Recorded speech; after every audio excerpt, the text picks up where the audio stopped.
السلام علیکم مہمان جہاں میں ایک بار پھر سے آپ سب کو خوش آمدید۔ ہمارا ناول چل رہا ہے جنت کے پتے، جس کی رائٹر ہیں نمرہ احمد۔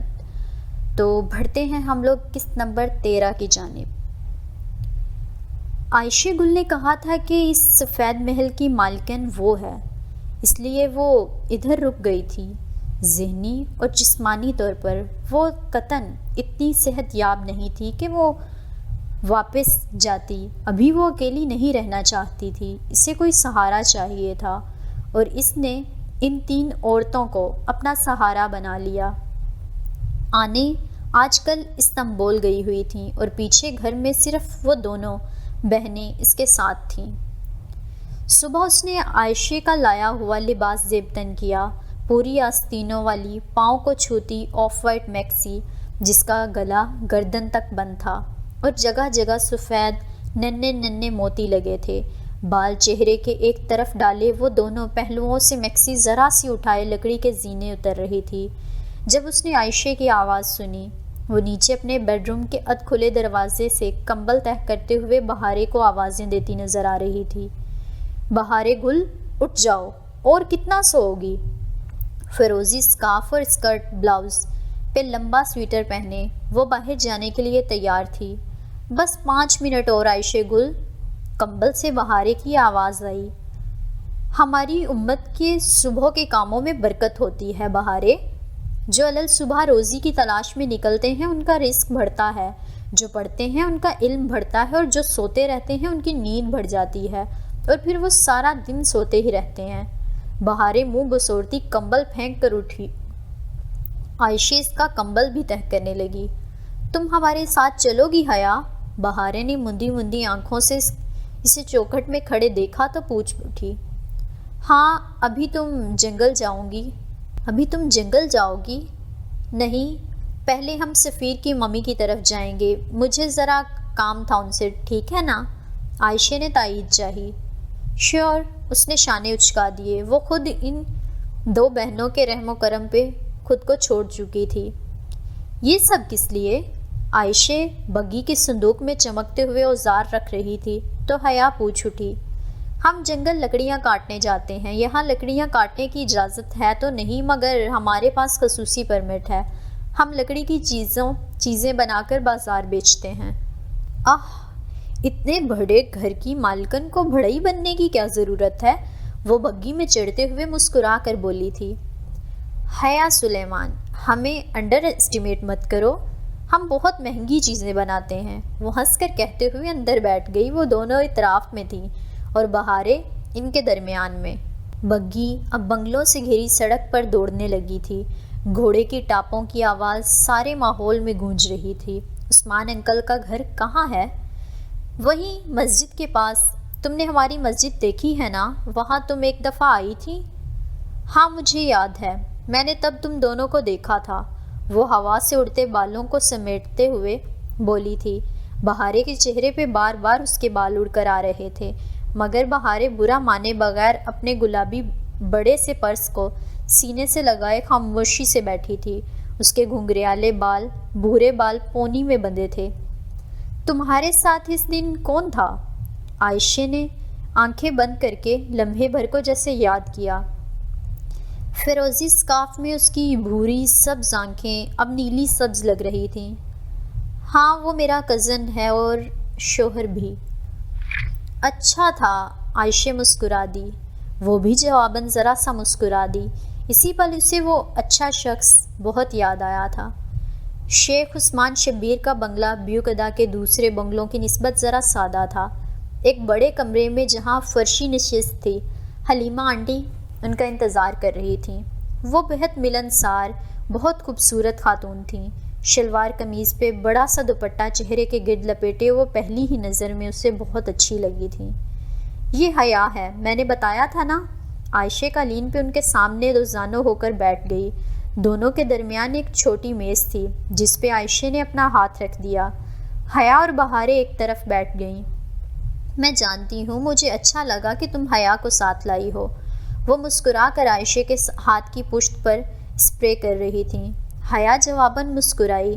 پھر بہارے کے قریب بہت دھیمی سی سرگوشی کی۔ یہ کیا کر رہی ہیں؟ آج چاند کی 21ویں تاریخ ہے، آج عائشہ اپنا خون نکلوائے گی، ابھی دیکھنا آنٹی اس کے ہاتھ میں بلیڈ سے کٹ لگائیں گی۔ اس نے بے یقینی سے بہارے کو دیکھا اور پھر قدرے فاصلے پہ بیٹھی عائشہ اور حلیمہ آنٹی کو۔ وہ اس کی ہاتھ کی پشت پہ کچھ لگا رہی تھیں۔ عائشہ کی اس کی جانب کمر تھی، سو وہ ٹھیک سے دیکھ نہیں سکتی تھی کہ وہ کیا کر رہی ہیں۔ قریباً 10 منٹ بعد عائشہ اٹھی تو اس کی ہاتھ کی پشت پہ ایک گول سرخ سا نشان بنا تھا۔ وہ یکٹک اس کے ہاتھ کو دیکھے گئی۔ یہ کیا؟ اس نے ناسمجھی سے عائشہ کو دیکھا۔ بہت عرصہ ہو گیا میں نے کپنگ سینگی لگوانا نہیں کروائی تھی، سوچا آج کروا لوں۔ تم نے کروائی ہے کبھی یہ تھراپی؟ اس نے نفی میں سر ہلاتے ہوئے لاشعوری طور پر اپنے ہاتھ پیچھے کر لیے۔ تم کیوں کرواتی ہو یہ؟ وہ ابھی تک دزیدہ نگاہوں سے عائشہ کو ہاتھ کو غور سے دیکھ رہی تھی۔ میں اس لیے کرواتی ہوں کیونکہ جب رسول اللہ صلی اللہ تعالیٰ علیہ وآلہ وسلم معراج پر گئے تھے تو ادھر فرشتوں نے انہیں ہماری امت کے لیے جو بہت پرزور تاکید کی تھی وہ کپنگ کروانا کی تھی۔ اللہ نے اس میں بڑا سکون رکھا ہے۔ تم آنٹی سے باتیں کرو، تب تک میں اور بہارے گل باہر باغ سے پھول توڑ لیں۔ وہ دونوں باہر چلی گئیں تو وہ قدرے ہچکچاتے ہوئے اٹھ کر ان کے پاس آ بیٹھی۔ انہوں نے نرمی سے مسکرا کر اس سے دیکھتے ہوئے ہاتھ بڑھایا تو بلا ارادہ حیا نے اپنا ہاتھ ان کے ہاتھ میں دے دیا۔ تب اسے محسوس ہوا کہ انہوں نے شفاف پتلا دستانہ پہن رکھا تھا۔ تم اچھا محسوس کرو گی، یہ تمہاری اداسی لے جائے گا۔ مجھے نہیں لگتا کہ میری اداسی ان چیزوں سے دور ہو سکتی ہے۔ وہ ان کے ہاتھ میں دیے اپنے ہاتھ کو دیکھ رہی تھی جس کی پشت پر وہ کوئی سپرے کر رہی تھی۔ وہ کیوں؟ میری زندگی بہت پیچیدہ اور مسئلوں سے بھری ہے آنٹی، اس نے اداسی سے کہتے ہوئے نفی میں سر جھٹکا۔ کھڑکی سے چھن کر آتی صبح کی روشنی اس کے چہرے پہ پڑے نیلوں کو واضح کر رہی تھی۔ میری بیسٹ فرینڈ میرے سامنے دم توڑ گئی اور میں کچھ نہیں کر سکی۔ میں نے بہت دعا کی تھی حلیمہ آنٹی، مگر وہ پھر بھی مجھے چھوڑ کر چلی گئی۔ وہ نہ مرتی تو کل کو تم خود اسے چھوڑ جاتی۔ بعض چیزیں ہمیں ناگوار لگتی ہیں مگر وہ ہمارے لیے اچھی ہوتی ہیں۔ اگر وہ اس بیماری سے بچ جاتی مگر معذور ہو جاتی اور کسی بھی وجہ سے اس کا گھر چھوٹ جاتا، وہ تمہارے آسرے پر آ پڑتی اور تمہیں ساری زندگی اس کی خدمت کرنی پڑتی تو تم چند ماہ یہ نہ کر پاتی، پھر تنگ آ کر خود ہی اس کو چھوڑ دیتی۔ بعض دفعہ موت میں بھی بہت ریلیف ہوتا ہے۔ وہ اس کے ہاتھ کی پشت پہ زیتون کا تیل ملتے ہوئے کہہ رہی تھی۔ مگر میں نے اللہ سے ویسا ہی مانگا تھا جیسی وہ تھی۔ وہ تمہیں اگلے جہان میں اسے ویسا ہی واپس کر دے گا اور وہی تم دونوں کے لیے بہتر ہوگا۔ وہ رسان سے کہتے ہوئے اب ایک شیشے کا کپ جس کی پیندے پہ کوئی آلہ لگا تھا الٹا کر کے اس کی ہتھیلی کی پشت پہ رکھ رہی تھی۔ مگر میں اس غم کا کیا کروں جو میرے اندر سلگ رہا ہے؟ غم؟ سر جھکائے الٹے رکھے کپ کو دباتے ہوئے انہوں نے نفی میں گردن ہلائی۔ ہم مرنے والے کے لیے تھوڑی روتے ہیں بچے، مرنے والے کے لیے کوئی بھی نہیں روتا، ہم سب تو اپنے نقصان پہ روتے ہیں۔ ہمارا غم تو بس یہی ہوتا ہے کہ وہ ہمیں اکیلا چھوڑ کر چلا گیا۔ وہ ڈبڈبائی آنکھوں سے انہیں دیکھے گئی۔ اسے اپنے ہاتھ پہ کپ کا دباؤ محسوس نہیں ہو رہا تھا۔ وہ چند لمحے کے لیے ہر شے سے دور چلی گئی تھی۔ میری زندگی میں اتنے مسائل کیوں ہیں حلیمہ آنٹی؟ تمہیں لگتا ہے حیا کہ صرف تمہاری زندگی میں مسئلے ہیں، باقی سب خوش و خرم زندگی گزار رہے ہیں؟ نہیں بچے، یہاں تو ہر شخص دکھی ہے، ہر ایک کا دل ٹوٹا ہوا ہے۔ سب کو کسی ایک چیز کی طلب ہے، کسی کو مال چاہیے، کسی کو اولاد، کسی کو صحت تو کسی کو رتبہ، کوئی ایک محبوب شخص یا کوئی ایک محبوب چیز۔ بس یہی ایک مسئلہ ہے ہماری زندگی میں۔ ہم سب کو ایک شے کی تمنا ہے، وہی ہماری دعاؤں کا موضوع ہوتی ہے اور وہی ہمیں نہیں مل رہی ہوتی۔ وہی چیز ہمارے آس پاس کے لوگوں کو بے حد آسانی سے مل جاتی ہے اور ہم ان پہ رشک کرتے ہیں، یہ جانے بغیر کہ ان لوگوں کی خاص تمنا وہ چیز ہے ہی نہیں۔ وہ تو کسی اور چیز کے لیے دعائیں کرتے رہے ہیں۔ یوں ہم اس ایک شے کے لیے اتنا روتے ہیں کہ وہ ہماری زندگی پہ حاوی ہو جاتی ہے، اور یہ شے وقت گزرنے کے ساتھ ساتھ بدلتی رہتی ہے۔ تم مجھے ایک بات بتاؤ، تمہاری زندگی میں بہت سے مسئلے آئے ہوں گے، لمحے بھر کو اپنے سارے مسئلے یاد کرو۔ اس نے آنکھیں بند کر لیں۔ وہ اب کپ ہٹا کر اس گول نشان کے اندر موجود جلد میں نشتر کی سوئی سے کٹ لگا رہی تھی۔ اسے تکلیف نہیں ہوئی، وہ کچھ اور یاد کر رہی تھی۔ سفید پھول، شریفوں کا مجرا، ارم کے رشتے کے لیے آئے لڑکے کا انہیں پہچان جانا، ولید کی بدتمیزی، ترکی کا ویزا نہ ملنا، پھر یہاں آ کر پھولوں کا سلسلہ، اس کا بیوقدہ میں قید ہو جانا، پھر اس کا اغوا اور آگ کا وہ بھڑکاتا الاؤ۔ اس نے آنکھیں کھول دیں۔ اس کی ہتھیلی کی پشت پہ خون کے ننھے ننھے قطرے نمودار ہو رہے تھے۔ حلیمہ آنٹی نے کپ واپس ہتھیلی پہ رکھ کر دباتے ہوئے اس کو دیکھا۔ اب بتاؤ، ان مسئلوں کا کیا بنا؟ کیا بنا؟ وہ غائب دماغی سے کپ کو دیکھ رہی تھی۔ اوپر لگا سکر اندر سے خون کھینچ رہا تھا، شیشے کا کپ سرخ ہونے لگا تھا۔ میں تمہیں بتاؤں ان مسئلوں کا کیا بنا؟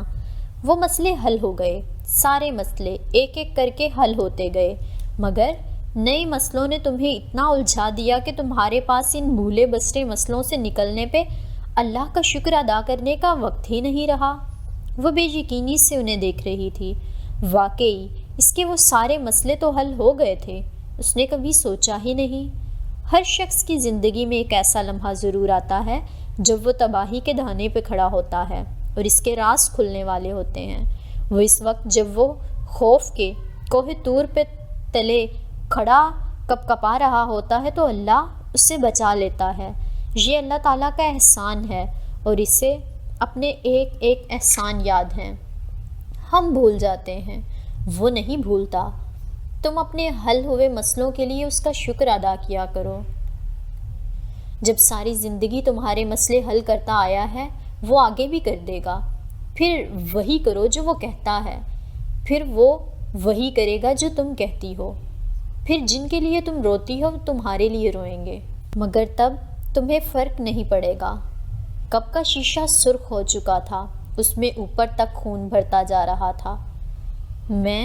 میرا لائف اسٹائل بہت مختلف ہے، میں ان چیزوں سے خود کو ریلیٹ نہیں کر پاتی۔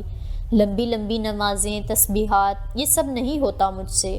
میں زبان پہ آئے طنز کو نہیں روک سکتی۔ میں عائشہ گل کی طرح کبھی نہیں بن سکتی۔ میں ان چیزوں سے بہت دور آ گئی ہوں۔ دور ہمیشہ ہم آتے ہیں، اللہ وہی ہے جہاں پہلے تھا۔ فاصلہ ہم پیدا کرتے ہیں، اور اس کو مٹانا بھی ہمیں ہی ہوتا ہے۔ انہوں نے خون سے بھرا کپ سیدھا کر کے ایک طرف رکھا اور ٹشو سے اس کا ہاتھ صاف کیا۔ ہاتھ کی پشت پہ گول دائرے میں جگہ خاصی اونچی ابھر گئی تھی، کسی بیک شدہ کیک کی طرح جس کا درمیانی کناروں سے اونچا ابھر جاتا ہے۔ حلیمہ آنٹی، کیا میرے سارے مسئلے حل ہو جائیں گے؟ پہلے جس نے حل کیے تھے وہ اب بھی حل کر دے گا۔ حیا، لوگ کہتے ہیں کہ زندگی میں یہ ضروری ہے اور وہ ضروری ہے۔ میں تمہیں بتاؤں، زندگی میں کچھ بھی ضروری نہیں ہوتا، نہ مال، زندگی میں کچھ بھی ضروری نہیں ہوتا، نہ مال، نہ اولاد، نہ رتبہ، نہ لوگوں کی محبت۔ بس آپ ہونے چاہیے اور آپ کا اللہ تعالیٰ سے ایک ہر پل بڑھتا تعلق ہونا چاہیے۔ باقی یہ مسئلے تو بادل کی طرح ہوتے ہیں۔ جہاز کی کھڑکی سے کبھی نیچے تیرتا کوئی بادل دیکھا ہے؟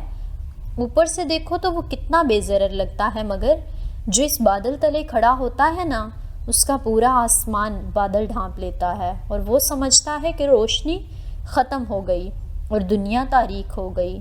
غم بھی ایسے ہی ہوتے ہیں، جب زندگی پہ چھاتے ہیں تو سب تاریک لگتا ہے، لیکن اگر تم اس زمین سے اوپر اٹھ کر آسمان سے پورا منظر دیکھو تو تم جانو گی کہ یہ تو ایک ننھا سا ٹکڑا تھا جو بھی ہٹ جائے گا۔ اگر یہ سیاہ بادل زندگی پہ نہ چھائے نہ حیا، تو ہماری زندگی میں رحمت کی کوئی بارش نہ ہو۔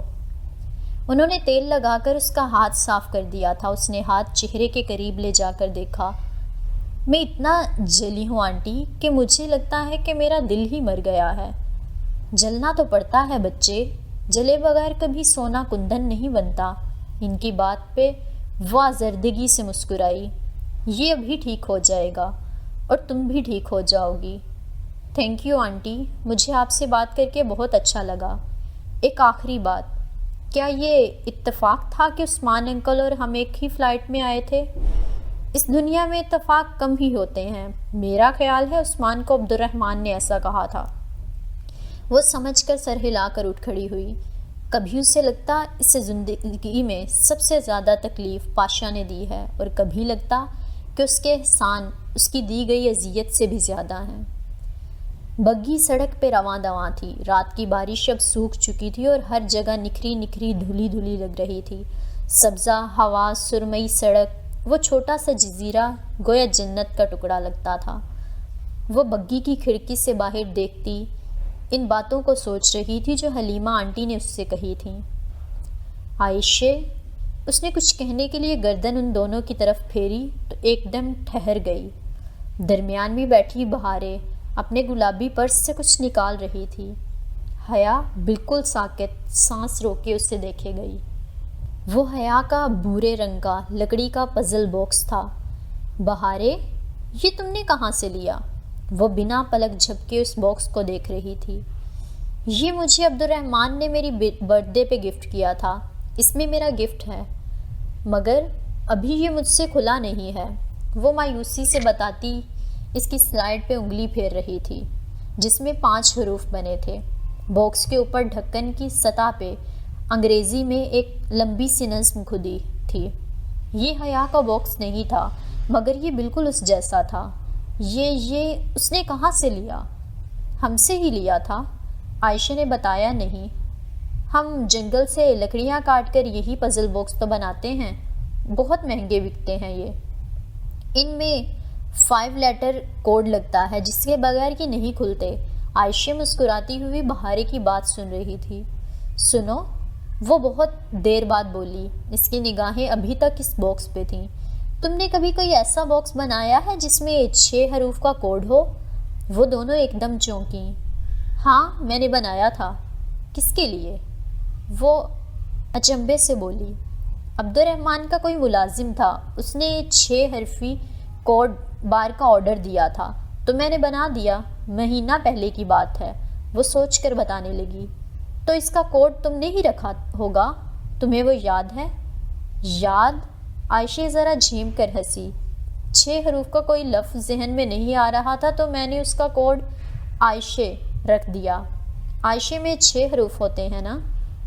ترک جی میں عائشہ کو بھی ایسے لکھتے ہیں کیا؟ اس نے جھمبے سے پوچھا۔ نہیں، ترک جی میں آئیگل لکھتے ہیں، مگر یہ باکس انگریزی حروف توہجی میں تھا، اس لیے انگریزی میں لکھا تھا عائشہ۔ جو شخص یہ تم سے خریدنے آیا تھا اس کو جانتی ہو تم؟ چند لمحے کے توقف کے بعد وہ ذرا سوچ کر پوچھنے لگی۔ میں اس کا نام تو نہیں جانتی، مگر وہ اونچے قد کا حبشی تھا اور اس کے بال گھنگریالے تھے۔ اچھا۔ حیا نے بہارے کو اس کا پزل باکس واپس کر دیا۔ اب وہ اپنے پزل باکس کے بارے میں سوچ رہی تھی جو اس کے کمرے میں رکھا تھا۔ اگر وہ وہی باکس تھا جو عائشہ نے بنایا تھا اور اسے عبد الرحمن کے ہی کسی آدمی نے عائشہ سے خریدا تھا، اور قوی امکان تھا کہ اس نے وہ ڈولی کے پاس بھجوا دیا تھا، تو کیا عبد الرحمن اس بات سے واقف تھا یا پھر عائشہ سے خریدنے والا شخص ہی ڈولی تھا؟ کیونکہ ڈولی بھی تو پاشا کا خاندانی ملازم تھا۔ کچھ ایسا ہی بتایا تھا ARP کی ماں نے اسے۔ سنو، کیا عبد الرحمن پاشا کو معلوم ہے کہ تم نے اس کے کسی ملازم کے لیے باکس بنایا ہے؟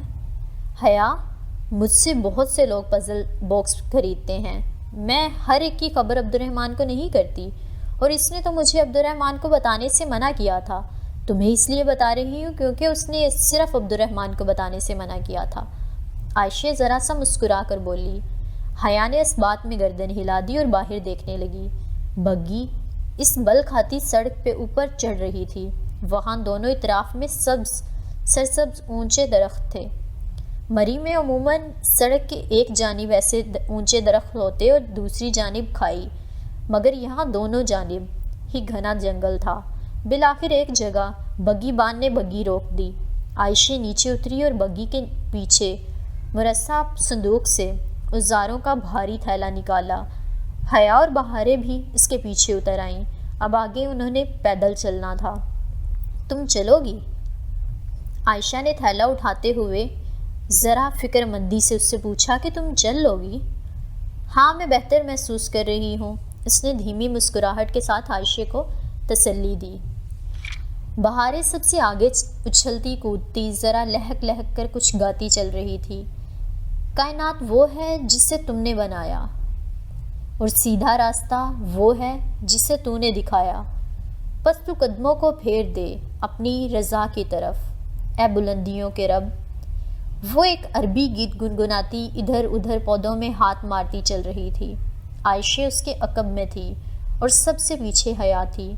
وہ اپنی سفید میکسی کو دونوں پہلوؤں سے اٹھائے سہج سہج کر پتھروں پہ پاؤں رکھ رہی تھی۔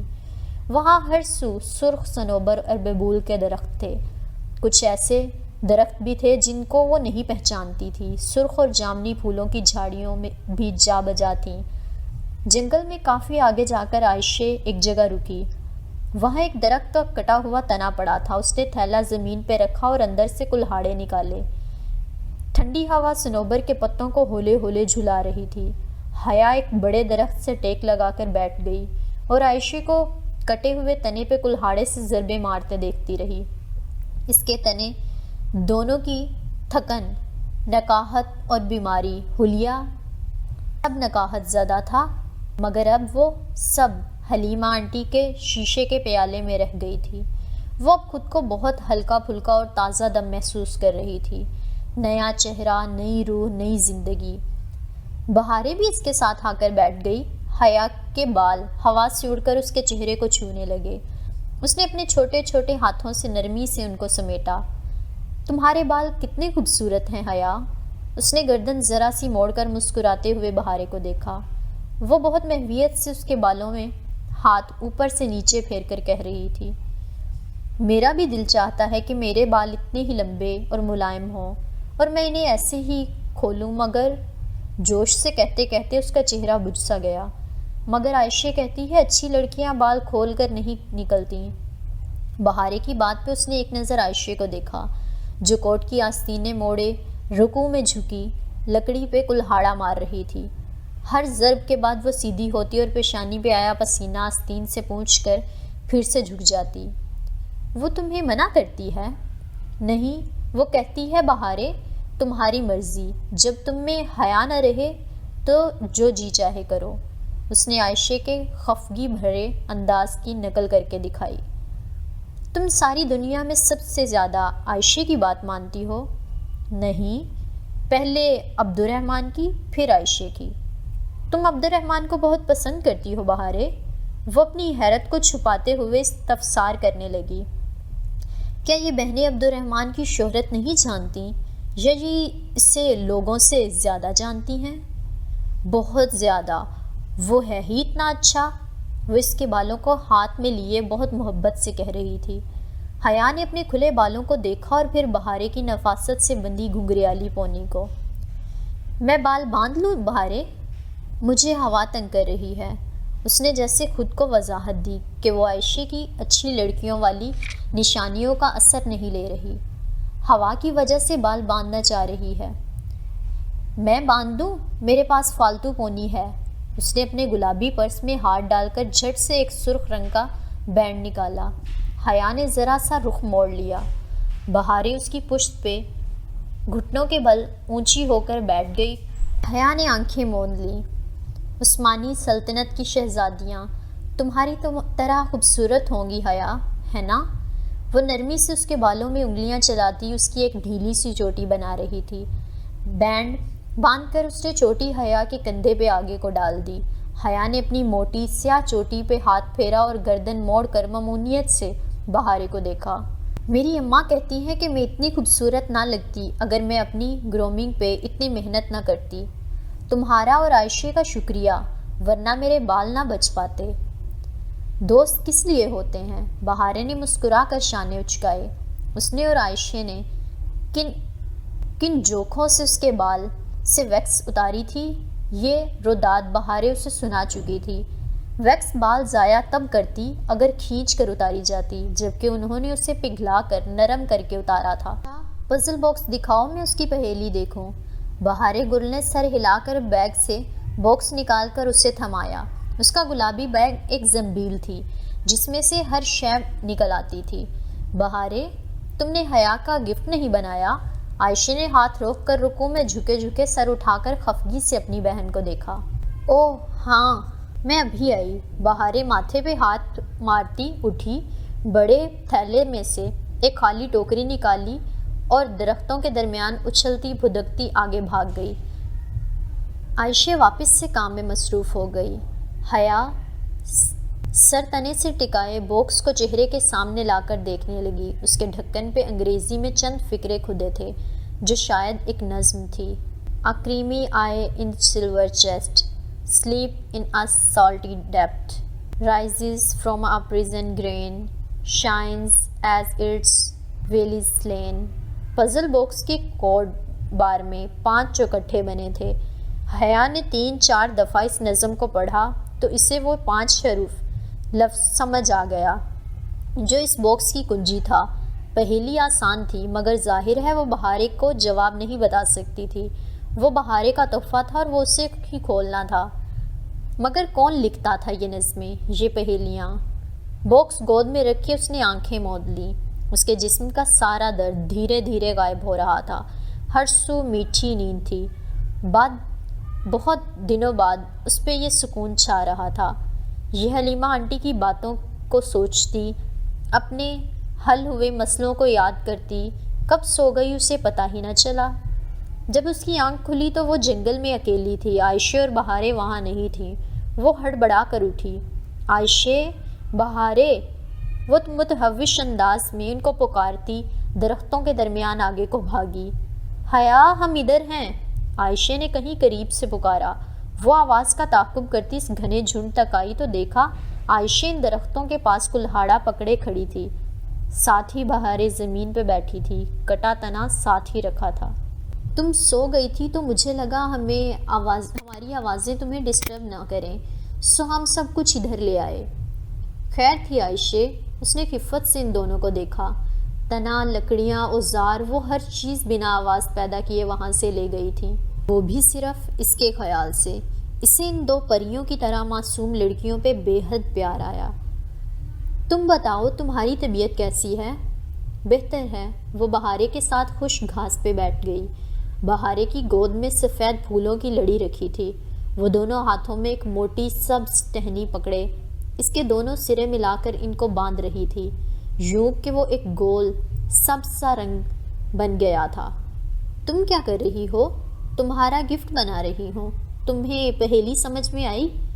فوراً ہی آ گئی، بہت آسان تھی، اور کم از کم اس کے لیے اسے کسی فلاسفر کے گدھوں اور کتوں والے ایک والد زری نہیں پڑھنے پڑے تھے۔ عائشہ کو بھی سمجھ آ گئی تھی مگر یہ مجھے بتاتی نہیں۔ ٹھیک کرتی ہوں، یہ تمہارا تحفہ ہے اور تمہیں خود نکالنا ہے۔ تحفہ خوشی کے لیے ہوتا ہے، اگر تم اسے خود بوجھ کر نکالو گی تو تمہیں اصلی خوشی ہوگی، ورنہ توڑ کر بھی نکال سکتی ہو، عائشہ نے کہا۔ عائشہ ٹھیک کہہ رہی ہے، ویسے یہ پہیلیاں کون لکھتا ہے؟ عبدالرحمن کے پاس ہر کام کے لیے بہت سے بندے ہوتے ہیں، اس نے کسی سے لکھوا لی ہوگی، بہاریں نے شانے اچکا کر کہا۔ گویا عبدالرحمن سے بہت محبت و عقیدت کے باوجود اس کا خیال تھا کہ وہ اس نے خود نہیں لکھی تھی، تو پھر شاید ڈولی نے۔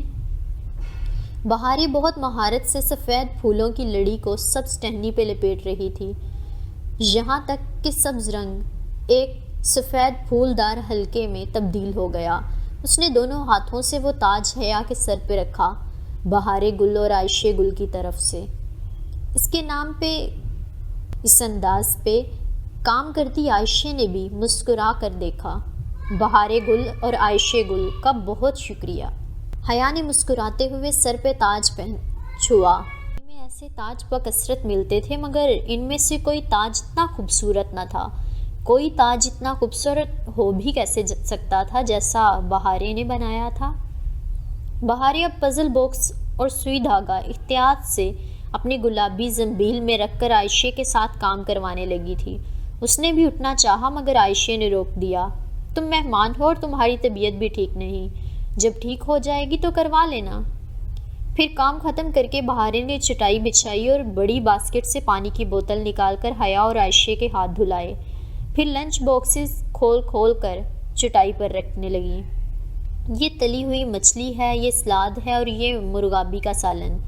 کھانا ابھی تک گرم تھا اور اس کی خوشبو بہت اشتہا انگیز تھی۔ اسے یاد تھا شروع میں وہ اور ڈی جے ترک کھانے سے کتنی متنفر ہو گئی تھی، مگر چند ہی روز بعد ان کا ترک کھانے سے اچھا کھانا کوئی نہیں لگتا تھا۔ یوں سنسان جنگل میں درختوں کے بیچ زمین پہ بیٹھے ٹھنڈی سی دوپہر میں وہ اس کا پہلا کھانا تھا۔ استنبول کی چہل پہل اور ہنگامہ خیز زندگی سے دور ایک تنہا جزیرے پہ، جہاں وہ خود کو فطرت سے زیادہ قریب محسوس کر رہی تھی۔ کھانا کھا کر چیزیں سمیٹ کر وہ لکڑیوں کے چھوٹے چھوٹے گٹھے سروں پر اٹھائے ڈہلوان سے اتر کر واپس بگھی تک آئیں۔ عائشہ نے ساری لکڑیاں اور اوزار صندوق میں رکھے اور پھر وہ بگھی کو وہیں چھوڑ کر دوسری سمت چل دی۔ اس نے نہیں پوچھا تھا کہ اب وہ کدھر جا رہے ہیں۔ وہ خود کو ان دونوں بہنوں کے رحم و کرم پر چھوڑ چکی تھی، پھر بھی عائشہ خود سے بھتانے لگی۔ اب ہم ساحل کی طرف جا رہے ہیں، مگر فائدہ کوئی نہیں۔ اس کے ساتھ چلتی بہارے نے ذرا خفگی سے سرگوشی کی۔ وہ جو دونوں پہلوؤں سے میکسی ذرا اٹھا کر چل رہی تھی ذرا چونکی۔ وہ کیوں؟ ہم سمندر پہ سیپ چننے جا رہے ہیں، مگر کوئی فائدہ نہیں۔ میرے کسی سیٹ سے موتی نہیں نکلتا اور عائشہ کے ہر سیپ سے موتی نکلتا ہے۔ اچھا، وہ کیوں؟ عبد الرحمن کہتا ہے عائشہ کے سیپ سے موتی اس لیے نکلتے ہیں کیونکہ وہ سچ بولتی ہے۔ نہیں، یہ کوئی پیمانہ نہیں ہے۔ بہارے کے سیپ سے موتی اس لیے نہیں نکلتے کیونکہ بہارے ہمیشہ اللہ سے برا گمان رکھتی ہے۔ جس دن بہارے اچھا گمان رکھے گی اس دن موتی نکل آئیں گے، اور ایک دفعہ تو موتی نکلا بھی تھا۔ آگے چلتی عائشہ نے گردن موڑے بغیر کہا۔ اس کی آخری بات پہ حیا نے سوالیہ نگاہوں سے بہارے کو دیکھا تو اس نے سبات میں سر ہلا دیا۔ ہاں، بس ایک ہی دفعہ موتی نکلا تھا، سفید موتی، اور وہ بہت خوبصورت تھا۔ میں نے وہ عبد الرحمن کو گفٹ کر دیا تھا۔ وہ اس کا کیا کرے گا؟ تم اپنے پاس رکھتی نا؟ جواباً بہارے نے ملال بھری تم نہیں سمجھ سکتی والی نظروں سے اسے دیکھا اور سر جھٹکا۔ ساحل کا یہ حصہ قدرے سنسان پڑا تھا۔ نیلے آسمان کی لہریں امڑ امڑ کر پتھروں سے سر پٹکتی اور واپس لوٹ جاتی۔ ساحل کی ریت گیلی تھی اور اس پہ قطار میں بہت سے پتھر پڑے تھے۔ کراچی کا ساحل ریت والا ہوتا تھا، مگر یہ ساحل پتھروں والا تھا۔ وہ چیزیں محفوظ جگہ پر رکھ کر جوتے اتار کر ننگے پاؤں چلتی پانی میں آ کھڑی ہوئیں۔ ادھر سمندر اکثر سیپ ڈال دیتا تھا، مگر روز نہیں۔ عائشہ پاؤں بھر پانی میں چل رہی تھی۔ لہریں امڑ امڑ کر آتی، اس سے ٹکراتی اور اسے گھٹنوں تک بھگو کر واپس چلی جاتی۔ وہ تینوں ایک دوسرے سے فاصلے پہ کھڑی اپنی اپنی ٹوکریاں اٹھائے سیپ ڈھونڈ رہی تھیں۔ پانی یخ بستا تھا اور ہوا سرد تھی۔ اس نے پلٹ کر دیکھا تو عائشہ اور بہارے ریت سے سیپ اٹھا کر اپنی ٹوکریوں میں بھر رہی تھیں، مگر اسے اپنے پاس کوئی سیپ نظر نہیں آیا۔ وہ متلاشی نگاہوں سے پانی کی تہ تلے جھلکتی ریت کو دیکھتے آگے بڑھ رہی تھی۔ تبھی ایک تیز لہر آئی تو وہ لڑکھڑا کر پھسلی اور کمر کے بل ریت پہ جا گری۔ صد شکر کے پتھروں کا ساحل چند قدم دور تھا۔ لہر واپس پلٹ گئی۔ وہ ریت پر گری پڑی تھی، مکمل طور پر بھیگی ہوئی۔ اس کی چوٹی بھیگ گئی تھی، ریت کے ذرے سفید بالوں پہ جا بجا لگے تھے۔ وہ درد سے دکھتی کمر کو سہلاتی بمشکل اٹھ کر کھڑی ہوئی۔ عائشہ اور بہارے نے اسے گرتے دیکھا، نہ اٹھتے۔ اس نے بھی واویلا نہ کیا۔ پانی کا درد آگ کی درد سے کم تھا۔ وہ برداشت کر گئی۔ اسے گرانے والی لہر کے قدموں میں ایک سیپ ڈال گئی تھی۔ اسے جھک کر اس نے اٹھا لیا۔ وہ ایک شامی کباب کے سائز جتنا تھا اور اس کا کھول سفید، سرمئی اور گلابی رنگوں سے بنا تھا۔ اوہ، تم تو بھیگ گئیں، ٹھہرو یہ شال لے لو۔ پتھروں کے پاس چٹائی پہ بیٹھتے ہوئے عائشہ نے فکر مندی سے اسے دیکھا اور ایک شال ٹوکری سے نکال کر دی جو اس نے شانوں پہ گرد لپیٹ لی۔ چلو اب سیپ کھولتے ہیں۔ وہ تینوں تکون کی صورت بیٹھی تھیں، اپنی اپنی ٹوکریاں اپنے سامنے رکھے۔ عائشہ نے بڑے سے چپٹے بلیڈ والا چھرا اٹھایا اور اپنی ایک سیپ نکال کر پھر اس کے کھول کے دونوں حصوں کے درمیان درز میں رکھ کر بسم اللہ پڑھتے ہوئے سیدھا سیدھا چھرا چلا دیا۔ چٹکنے کی آواز آئی۔ عائشہ نے چھرا ایک طرف رکھا اور دونوں ہاتھوں سے سیپ کے کھول کو یوں کھولا جیسے کوئی کتاب کھولتی۔ اندر موجود سمندری جانور کا گودا خون آلود تھا۔ وہ مر چکا تھا، مگر اس کے اوپر ایک مٹر کے دانے جتنا سفید موتی جگمگا رہا تھا۔ عائشہ نرمی سے مسکرائی اور پلکڑ سے موتی اٹھا کر ایک مخملی تھیلی میں ڈالا۔ وہ مسحور سی یہ سارا عمل دیکھ رہی تھی۔ بہارے البتہ آلتی پالتی مارے بیٹھی ہتھیلیوں پہ چہرہ گرائے منہ بسورے عائشہ کو دیکھ رہی تھی۔ عائشہ نے ایک کے بعد ایک اپنے ساتوں سیپ کھولے، سب میں سے موتی نکلے۔ 7 موتی اس کی مخملی تھیلی میں جمع ہو چکے تھے۔ پھر اس نے چھرا بہارے کی طرف بڑھایا۔ اب تم کھولو۔ بہارے نے بے دلی سے چھرا پکڑا اور ایک ایک کر کے اپنے 5 سیپ کھولے۔ ان کے اندر سوائے خون آلود چیزوں کے کچھ بھی نہ تھا۔ کوئی بات نہیں، 7 تو نکل آئے ہیں، یہ بھی تمہارے ہیں۔ عائشہ نے نرمی سے اس کا گال تھپ تھپایا۔ وہ خفا خفا سی بیٹھی رہی۔ حیا نے چھرا پکڑا اور سیپ کے دونوں حصوں کی درز میں رکھا، پھر دل مضبوط کر کے چھرا چلایا۔ لمحے بھر کو اسے یوں لگا جیسے اس نے کسی نرم سے گوشت کو کاٹ دیا ہو۔ بہارے اور عائشہ منتظر سے اسے دیکھ رہی تھیں۔ اس نے سیپ کے دونوں حصوں کو پکڑے رکھا، کسی کتاب کی طرح کھولا۔ سمندری جانور کے خون آلود لوتھڑے کے سوا سیپ میں کچھ نہ تھا، وہ موتی سے خالی تھا۔ اس نے بہارے کی سی بے دلی سے سیپ ایک طرف ڈال دی۔ تم دونوں نے پہلے سے سوچ لیا تھا کہ تمہارا موتی نہیں نکلے گا، کل سے تم اچھے گمان کے ساتھ سیپ چنو گی، عائشہ نے بے بسی سے انہیں دیکھ کر کہا۔ وہ دونوں یوں ہی خفا خفا سی بیٹھی رہیں۔ رات بیوقدہ پہ سیاہ چادر تان چکی تھی جس میں جھلملاتے ستارے ٹکے تھے۔ اس کے کمرے کی کھڑکی کی جالی دار پردے ہٹے ہوئے تھے اور ان سے مکیش کی وہ سیاہ چادر صاف دکھائی دے رہی تھی۔ وہ گردن تک کمبل ڈالے پہلو کے بل لیٹی تھی، لمبے بال تکیے پہ بکھرے تھے، نگاہیں کھڑکی سے نظر آتے آسمان پہ ٹکی تھیں۔ صبح اس نے عائشہ سے کہا تھا کہ اب وہ واپس جانا چاہتی ہے، مگر ان دونوں بہنوں کے چہرے پہ اتنی اداسی آ گئی اور انہوں نے صرف چند دن کے لیے، جب تک اس کی خراشیں اور سارے زخم مندمل نہیں ہو جاتے اور نیل غائب نہیں ہو جاتے، اس سے رکنے کو کہا، تو وہ رک گئی۔ اسے بیوقدہ اچھا لگا تھا، یا پھر شاید اسے یہ خوف تھا کہ ابھی سبانجی میں لوگ اس کے چہرے کے زخموں کے متعلق استفسار کریں گے۔ وہ اس پرفضا مقام پہ مکمل صحت مند ہو کر پہلے جیسا چہرہ لے کر واپس پلٹنا چاہتی تھی، اور پھر بیوقدہ اسے کھینچتا بھی تھا۔ اس سفید محل میں کوئی مقناطیسی کشش تھی اور ان بہنوں کا خلوص تھا جو اسے باندھے رکھا تھا۔ وہ گھر عائشہ گل کا تھا، یہی وہ دل سے سارے بوجھ اتار دینے والا احساس تھا جس کے باعث وہ ادھر رک گئی تھی۔ سبانجی سے آج کل اسپرنگ بریک کی چھٹیاں تھیں اور بریک ختم ہونے تک وہ ادھر رہ سکتی تھی۔ ابھی واپس جانا دوسروں کو اپنے بارے میں مشکوک کرنا ہوگا۔ چہرے کے زخم بھرنے میں ابھی وقت تھا اور دل کے پتہ نہیں کب بھر پائیں گے۔ ایک لمحے کے لیے اس نے اپنے دل کو ٹٹولا، کہیں وہ اس گھر میں اس لیے تو نہیں رک گئی کہ اس کا تعلق عبد الرحمن پاشا سے ہے؟ مگر نہیں، اس کے دل میں تو جہان سکندر کے علاوہ کسی کی گنجائش ہی نہ تھی۔ ٹھیک ہے، پاشا نے اس پہ بہت بڑا احسان کیا تھا اور وہ اس کی ممنوع بھی تھی، مگر اس کے دل میں پاشا کے لیے کوئی نرم گوشہ نہیں تھا، ہو ہی نہیں سکتا تھا۔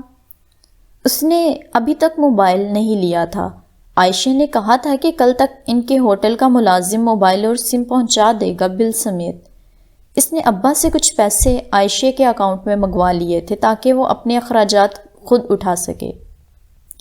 البتہ نہ اس نے اماں ابا اور نہ ہی جہان کو بتایا تھا کہ وہ کدھر رہ رہی ہے۔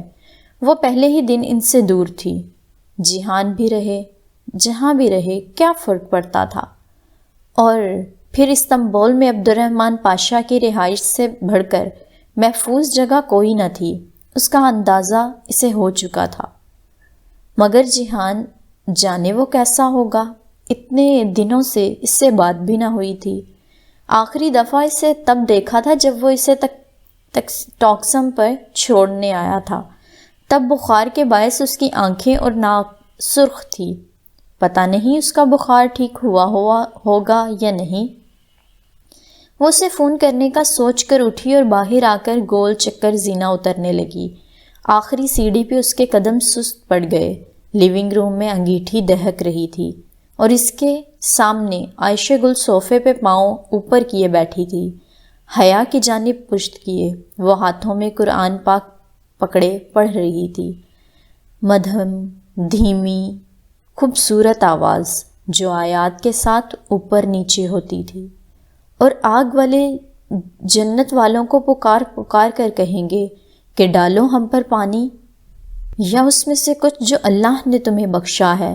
وہ کہیں گے بے شک اللہ نے ان دونوں کو حرام کر دیا ہے انکار کرنے والوں پر۔ وہ وہیں ریلنگ پہ ہاتھ رکھے ساکت سے کھڑی رہ گئی۔ ایک دم سے وقت 5 روز پیچھے چلا گیا۔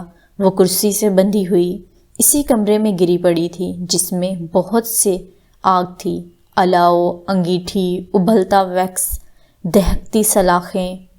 اسے اپنی چیخیں سنائی دے رہی تھیں، پانی ڈالو مجھ پر، پانی ڈالو مجھ پر۔ وہ اگلے 3 روز سوتی جاگتی کیفیت میں یہی چلاتی رہی تھی۔ عائشہ اسی طرح پڑھتی رہی، بے شک اللہ ان دونوں کو حرام کر دیا انکار کرنے والوں پر، وہ لوگ جنہوں نے اپنے دین کو مشغول اور کھیل بنا لیا۔ وہ بے دم سی ہو کر وہیں آخری سیڑھی پہ بیٹھتی چلی گئی۔ وہ لوگ کہ جنہوں نے اپنے دین کو شغل اور کھیل بنا لیا اور ان کی دنیا کی زندگی نے دھوکے میں ڈال رکھا تھا۔ انگیٹھی میں جلتی مصنوعی لکڑیاں چنگاڑ رہی تھیں، اٹھ اٹھ کر فضا میں گم ہو رہی تھیں۔ وہ یکٹک گمسم سی دہکتی لکڑیوں کو دیکھے گئی۔ تو آج کے دن ہم بھلا دیں گے ان کو جیسا کہ وہ اپنی اس دن کی ملاقات کو بھول گئے تھے اور وہ ہماری نشانیوں کا انکار کیا کرتے تھے۔ دفعتاً عائشہ نے کسی احساس کے تحت گردن موڑی۔ اسے یوں آخری زینے پہ بیٹھے دیکھ کر اس کی آنکھوں میں فکر مندی ابھری۔ اس نے قرآن پاک بند کیا اور اٹھ کر احتیاط سے شیلف کے اوپری خانے میں رکھا، پھر اس کے ساتھ زینے پہ آ بیٹھی۔ ایسی کیوں بیٹھی ہو حیا؟ وہ نرمی سے پوچھ رہی تھی۔ حیا گمسم اس کا چہرہ دیکھے گئی۔ اسکارف میں لپٹا عائشہ کا چہرہ نیم اندھیرے میں بھی دمک رہا تھا۔ اس کی آنکھیں بے حد سیاہ لگ رہی تھیں۔ یہ لڑکی اتنی پرسکون، اتنی نرم کیسے تھی؟ ہر وقت ایسے ہی رہتی تھی۔ اس کے چہرے پہ کوئی دھول، کوئی دھند، کوئی مبہم پن کیوں نہیں ہوتا تھا؟ صاف، شفاف، اجلا چہرہ، معصومیت، کم عمری۔ حیا؟ اس نے دھیرے سے حیا کی بند مٹھی پہ اپنا ہاتھ رکھا۔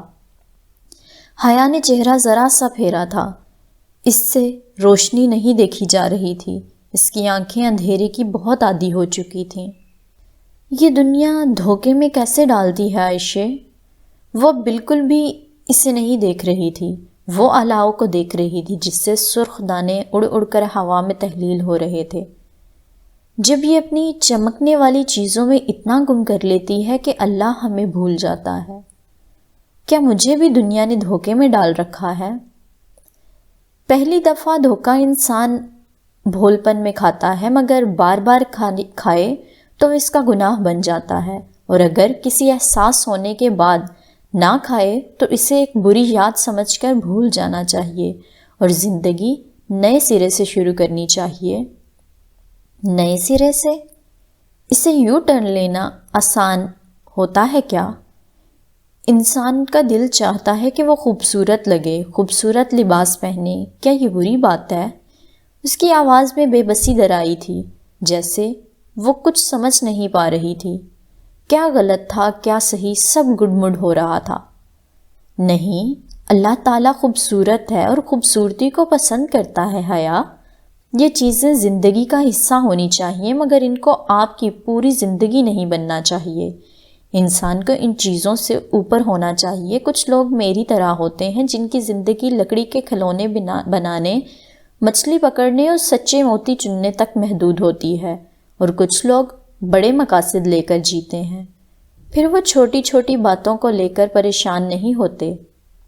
حیا نے غیر ارادی طور پر ایک نگاہ اپنے کندھے پہ ڈالی جہاں آستین کے نیچے ہو لکھا تھا، WHO۔ اور جن کی زندگی میں بڑا مقصد نہ ہو وہ کیا کریں عائشہ؟ وہی جو میں کرتی ہوں، عبادت۔ ہم عبادت کے لیے پیدا کیے گئے ہیں، سو ہمیں اپنے ہر کام کو عبادت بنا لینا چاہیے۔ عبادت صرف روزہ، نوافل اور تسبیح کا نام نہیں ہوتا، بلکہ ہر انسان کا ٹیلنٹ بھی اس کی عبادت بن سکتا ہے۔ میں بہارے کے لیے پھولوں کے ہار اور آنے کے لیے کھانا بناتی ہوں۔ میری یہ صلہ رحمی میری عبادت ہے۔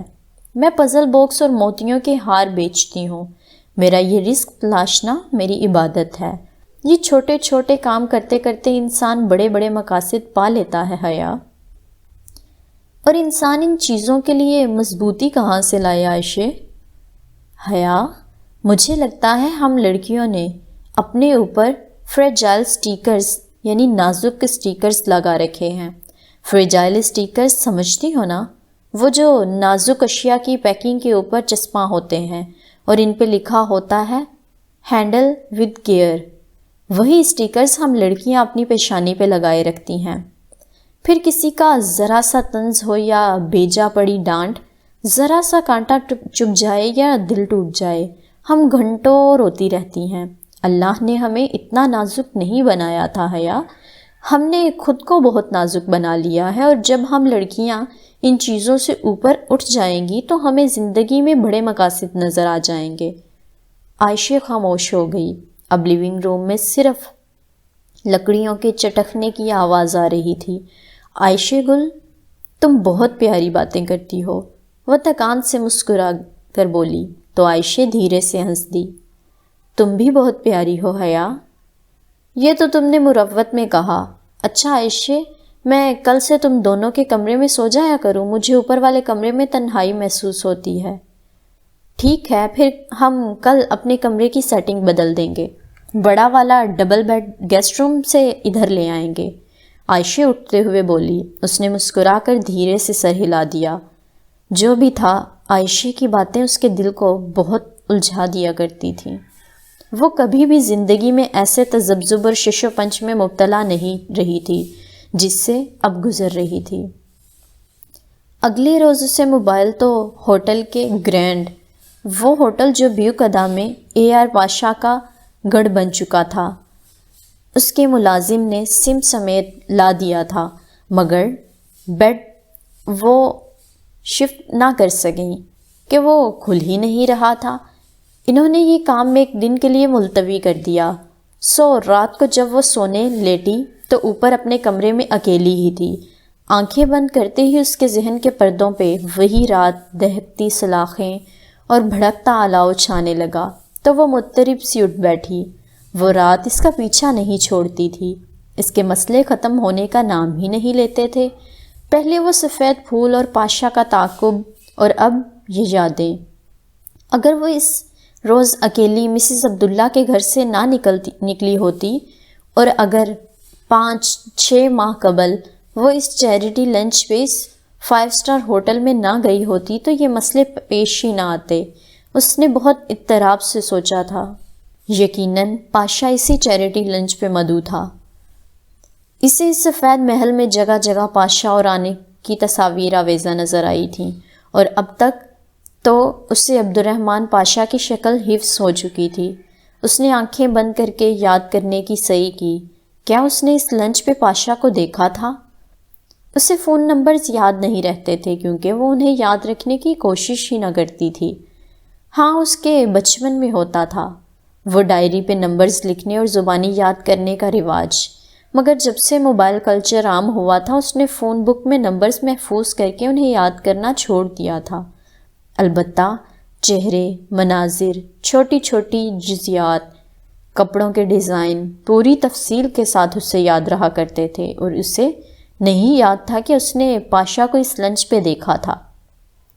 وہاں بہت سے لوگ تھے، وہ یقیناً وہاں ہوگا، مگر حیا کی نگاہ ہی اس پہ نہ پڑی ہوگی، ورنہ پاشا کی تصویر دیکھ کر اسے وہ چہرہ جانا پہچانا لگتا۔ اس لنچ پہ کوئی ایسی بات نہیں ہوئی تھی جو معمول سے ہٹ کر ہو، سوائے اس لڑکی کے جس کے ٹرے میں 4 کپ تھے۔ اس نے قدرے اچنبھے سے آنکھیں کھولے، اسے وہ لڑکی کیوں یاد آئی تھی؟ ہال میں نہیں، البتہ ہوٹل کی لابی سے ہو کر جب وہ ریسٹورنٹ سے گزر رہی تھی تب وہ اسے ملی تھی۔ حالانکہ حیا اسے نہیں جانتی تھی، مگر اس نے کہا تھا کہ وہ اس سے یونیورسٹی میں مل چکی ہے۔ حیا کو ایسا کوئی واقعہ یاد نہ تھا، مگر وہ لڑکی مصری تھی اور ضد کر رہی تھی کہ وہ مل چکی ہے۔ اس نے آنکھیں موند کر دوبارہ وہ منظر یاد کرنے کی صحیح کی۔ وہ زارا کے ساتھ چلتی ہوئی جا رہی تھی کہ سامنے سے ٹرے میں 4 کپ لیے وہ دراز قد لڑکی چلتی ہوئی آئی۔ پھر اس کے تخیل میں مخل ہونے والی آواز فون کی تھی۔ اس نے کوفت سے آنکھیں کھولیں اور فون کو دیکھا۔ وہاں پاکستان کا نمبر لکھا آ رہا تھا۔ ابھی تو یہ نمبر اس نے کسی کو نہیں دیا تھا۔ پھر ہیلو، اس نے فون کان سے لگایا۔ حیا، میجر احمد ہیئر۔ وہی بھاری، خوبصورت، شائستہ آواز۔ اس نے گہری سانس لی۔ یہ لوگ اس کا پیچھا نہیں چھوڑیں گے۔ وہ جتنا ان کو پرے دھتکارے گی وہ اس کے سائے کی طرح تعاقب کرتے رہیں گے۔ کہیے، کس لیے فون کیا ہے آپ نے؟ اس کی آواز میں خود بخود رکھائی آ گئی تھی۔ یہ پوچھنا بے سود تھا کہ میجر احمد کو اس کا نمبر کیسے ملا، اور فون بند کرنا بھی بے سود تھا۔ وہ پھر سے فون کر لے گا اور کرتا ہی رہے گا۔ اسے کسی اور طرح سے اب اسے ڈیل کرنا ہوگا۔ کیا ہم کچھ دیر کے لیے بات کر سکتے ہیں؟ اس کی آواز بوجھل تھی، تکان سے بھری، غم سے لبریز، اداس، متفکر۔ حیا نے لمحے بھر کو سوچا، اس کا ذہن چند خیالات کو ترتیب دینے لگا۔ دیکھیں میجر احمد، اس نے سوچ سوچ کر کہنا شروع کیا، اگر تو آپ کوئی ایسی بات کرنا چاہتے ہیں جو کسی شادی شدہ عورت سے کرنا غیر مناسب ہے تو مت کیجیے، لیکن اگر آپ کوئی باہمی مفاد کی بات کرنا چاہتے ہیں تو میں آپ کو سن رہی ہوں۔ وہ چند لمحے خاموش رہا، پھر اس کی آواز فون میں ابھری۔ مجھے اس بات کا بہت افسوس ہے جو آپ کے ساتھ ہوا۔ وہ ایک دم بالکل ساکت ہو گئی۔ اس کی اغوا کی خبر پھیل چکی تھی۔ تو کیا وہ سب راز نہیں رہا؟ ایک بوجھ سا اس کے دل پہ آن گرا تھا۔ فکر نہ کریں، پاکستان میں کسی کو علم نہیں ہوا۔ وہ اس کے لہجے پہ غور کرنے لگی۔ یہ کیا کوئی دھمکی تھی کہ وہ چاہے تو پاکستان میں سب کو علم ہو سکتا ہے؟ اس کے پاس یقیناً اس کی ویڈیو تھی، اور پاشا کے پاس اس کی بہت سی تصاویر۔ Black mailers. میں نے آپ سے کہا تھا نا، اگر زندگی میں کوئی آپ کو جنت کے پتے لا کر دے تو انہیں تھام لیجئے گا، وہ آپ کو رسوا نہیں ہونے دیں گے۔ اس کی آواز میں دل کو چیرتا ہوا درد تھا۔ اور میں نے بھی آپ سے کہا تھا کہ ہم دنیا والوں نے جنتیں کہاں دیکھی ہیں۔ آپ نے میری بات نہیں مانی۔ مجھے اس واقعے نے جتنی تکلیف دی شاید زندگی میں کسی اور شے نے اتنی تکلیف نہیں دی۔ میں اغوا ہوئی، ظلم میرے ساتھ ہوا، تو آپ مجھے کیوں قصوروار ٹھہرا رہے ہیں؟ وہ ہر کسی کو اغوا نہیں کرتے، خوبصورت لڑکیوں کو کرتے ہیں۔ میں خوبصورت ہوں تو اس میں میرا قصور ہے؟ وہ حیران نہیں ہو رہی تھی، وہ پوچھ رہی تھی۔ انہیں یہ پتا چلا کہ آپ خوبصورت ہیں، اس میں آپ کا قصور ہے۔ وہ بھی طنز نہیں کر رہا تھا، بس مغموم انداز میں کہہ رہا تھا۔ تو اب میں کیا کروں؟ اب ان سارے مسائل سے کیسے جان چھڑواؤں؟ کون سا مسئلہ ہے؟ مجھے بتائیں، آپ مجھے ہمیشہ اپنا خیر خواہ چاہیں گی۔ وہ چند لمحے خاموش رہی، پھر ایک فیصلے پہ پہنچ کر کہنے لگی، اگر کوئی آپ کو بلیک میل کرنے لگے تو کیا کرنا چاہیے؟ بلیک میلر ایک بے نتھے بیل کی طرح ہوتا ہے حیا۔ اس سے بھاگیں گی تو وہ آپ کا تعاقب کرے گا اور تھکا تھکا کر مار دے گا، سو اس سے کمر کر کے بھاگنے کی بجائے اس کا سامنا کریں اور آگے بڑھ کر اس کے سینگوں سے پکڑ لیں۔ دنیا کا کوئی ایسا بلیک میلر نہیں ہے جس کی اپنی کوئی ایسی کمزوری نہ ہو جس پہ اسے بلیک میل نہ کیا جا سکے۔ آپ کی کمزوری کیا ہے؟ بہت سی ہیں، کمزوریاں پوچھی نہیں تلاشی جاتی ہیں، لیکن میں بلیک میلر نہیں ہوں۔ اگر مجھے آپ کی کمزوری تلاشنی ہوتی تو پوچھتی نہیں، اس نے ذرا محظوظ سے انداز میں جتایا۔ ویسے وہ پزل باکس مجھے کس نے بھیجا تھا؟ وہ جواباً خاموش رہا۔ میجر احمد، میرا خیال ہے اب ہم یہ ڈم گیم بند کر دیں اور یہ بات تسلیم کر لیں کہ آپ مجھ سے خواجہ سرا بن کر ملتے رہے ہیں۔ اس نے پنکی کے بجائے خواجہ سرا کہنا مناسب سمجھا۔ میں تسلیم کرتا ہوں، آپ پنکی تھے، مگر ڈولی کون تھا؟ ARP کی ماں نے بتایا تو تھا آپ کو۔ کیا میں نے کبھی ڈولی کا اصلی چہرہ دیکھا ہے؟ نہیں، آپ اسے نہیں جانتی۔ وہ باکس مجھے ڈولی نے بھیجا ہے، مگر اس کی پہیلی وہ کس نے لکھی تھی؟ کون لکھتا ہے یہ پہیلیاں؟ کیا آپ لکھتے ہیں؟ وہ خاموش رہا۔ میجر صاحب، مجھے سچ سچ بتا دیں، ویسے میں جانتی ہوں کہ وہ آپ ہی لکھتے ہیں۔ آپ جیسے لوگ منظر عام پہ آنے کی بجائے پس منظر میں بیٹھ کر عقل کی ڈوریں ہلاتے رہتے ہیں۔ جی، وہ میں ہی لکھتا ہوں۔ وہ کریمی آئی، وہ پہیلی بھی آپ نے لکھی تھی، بلکہ آپ سے لکھوائی گئی تھی۔ جی، وہ میں نے ہی لکھی تھی۔ ویسے پزل باکس کھول لیا آپ نے؟ اس نے پہلی دفعہ میجر احمد کی آواز میں سرسری سا تجسس محسوس کیا۔ کیا اس کی کمزوری اس کے ہاتھ میں آنے لگی تھی؟ جی، کھول لیا، اور مجھے وہ مل گیا جو ڈولی مجھ تک پہنچانا چاہتی تھی۔ وہ بالوں کی لٹ انگلی پہ لپیٹتی بڑے اطمینان سے کہہ رہی تھی۔ اپنی بات کے اختتام پر اس نے واضح طور پر کرسی کے پہیوں کی آواز سنی، جیسے ریوالونگ چیئر پہ ٹیک لگا کر بیٹھا میجر احمد کرنٹ کھا کر آگے کو ہوا تھا۔ واقعی؟ اس کی آواز میں محتاط سی حیرت تھی۔ جی، پہیلی آسان تھی، میں نے بوجھ لی۔ ویسے جو اس میں تھا وہ اس وقت میرے ہاتھ میں ہے، اور اس نے مجھ پر ایک بہت حیرت انگیز انکشاف کیا ہے۔ جو باکس میں تھا وہ آپ کے ہاتھ میں ہے، اور اس نے آپ پر ایک انکشاف کیا ہے۔ وہ رک رک کر اس کے الفاظ دہرا کر جیسے تصدیق چاہ رہا تھا۔ جی، بالکل۔ جواباً وہ دھیرے سے ہنس دیا۔ نہیں، آپ سے ابھی تک وہ باکس نہیں کھلا، لیکن مجھے آپ کا یوں ذہن استعمال کر کے مجھے گھیر کر کچھ اگلوانے کی کوشش مجھے اچھی لگی۔ حیا نے تل ملا کر موبائل کو دیکھا۔ اسے کیسے پتہ چلا کہ وہ جھوٹ بول رہی ہے؟ اچھا، مجھے نیند آ رہی ہے، وہ بیزار لگ رہی تھی۔ آپ بے شک سو جائیں، مگر پلیز فون مت بند کیجیے گا، وہ جیسے التجا کر رہا تھا۔ جب میں کچھ بولوں گی ہی نہیں تو آپ کیا سنیں گے؟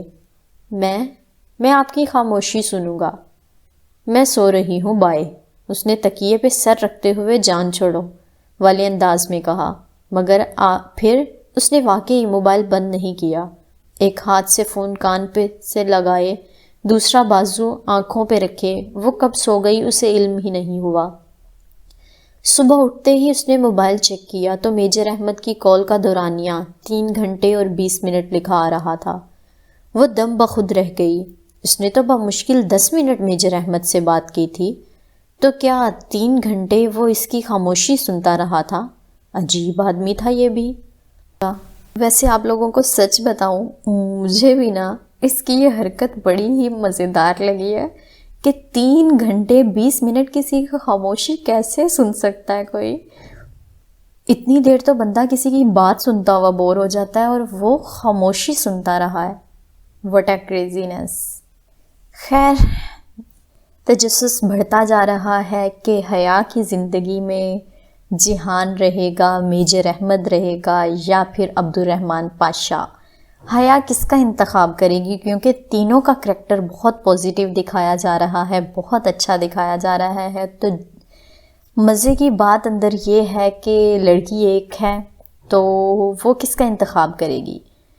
تو جاننے کے لیے یقیناً ہمیں اگلے ایپیسوڈز کا انتظار کرنا ہوگا، تو وہ کرنا ہی ہے۔ تو ملیں گے اگلے ایپیسوڈ کے ساتھ، لیکن جانے سے پہلے ویڈیو کو لائک کر دیجئے، اور چینل کو اگر ابھی تک سبسکرائب نہیں کیا تو یہ ناانصافی ہے میرے ساتھ. پلیز چینل کو سبسکرائب کر دیں اور دوسروں کے ساتھ شیئر بھی کیا کریں، اپنے فرینڈس کے ساتھ جن کو آپ جنت کے پتے چاہتے ہیں کہ وہ بھی تھامیں. تو ملیں گے اگلے ایپیسوڈ کے ساتھ، تب تک کے لیے اللہ حافظ.